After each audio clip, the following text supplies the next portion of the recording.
How to fix Roblox error code 600.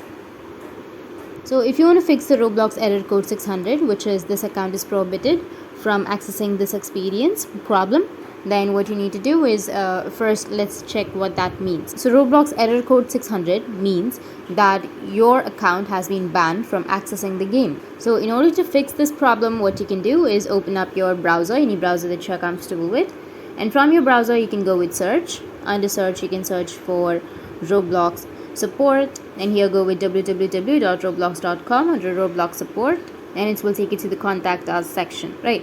So from the contact us section you need to enter your username, your first name, your email address. You need to confirm your email address and then go with your issue details.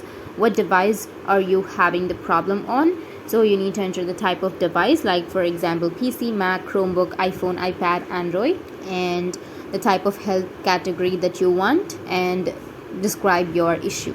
So you need to write that hello Roblox team, I'm getting the error code of 600, so please help me fix this issue. Write something and then go with continue and send, and after sending your problem will be fixed. That's it, and if you have any questions feel free to comment below. Thanks for watching.